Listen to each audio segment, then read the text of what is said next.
Bonjour à tous. Aujourd'hui, chapitre C7 sur les réactions en chimie organique et les mécanismes réactionnels. Donc, chapitre qui sera traité en deux parties. Donc, pour l'instant, première partie, le BO qui correspond à cette partie, c'est l'aspect macroscopique. Donc, modification de chaînes et ou de groupes caractéristiques et les grandes catégories de réactions en chimie organique. Alors, l'aspect macroscopique des réactions, et on commence par la modification de chaîne et ou de groupes caractéristiques. Donc, au cours d'une réaction chimique, la chaîne carbonée d'une molécule peut être allongée, réduite, et ou ses groupes caractéristiques modifiés. Donc, en exemple, les exercices 2, 10 et 11 seront traités en cours, page 298-299 du Bordas. Maintenant, les grandes catégories de réactions en chimie organique. Donc, ce sont les substitutions, additions ou éliminations. Et donc, selon la nature des réactifs et des produits obtenus, on pourra déterminer cette catégorie.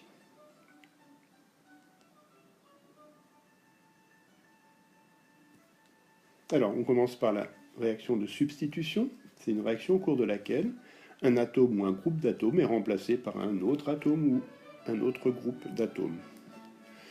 L'exemple, c'est la synthèse de l'aspirine à partir de l'acide salicylique.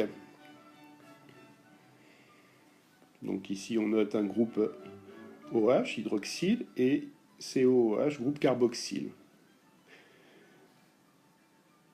Un autre acide carboxylique, qui est l'acide éthanoïque, et ici on va former l'aspirine, qu'on appelle encore acide salicylique, acétylsalicylique, pardon, et ici on a le groupe ester.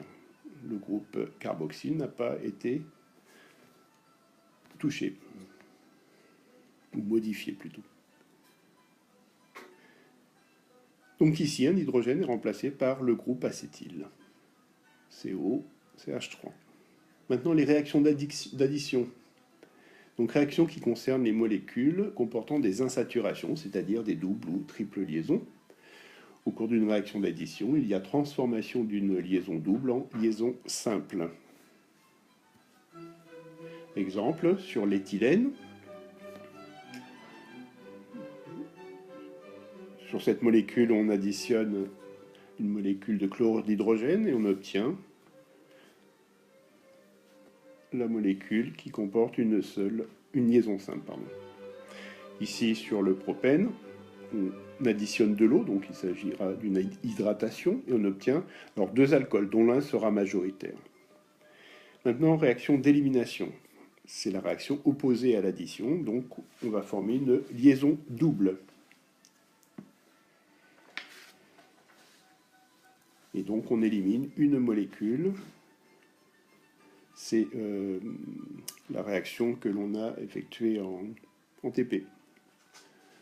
La molécule peut aussi subir une cyclisation, c'est-à-dire qu'elle se referme sur elle-même avec élimination d'une petite molécule.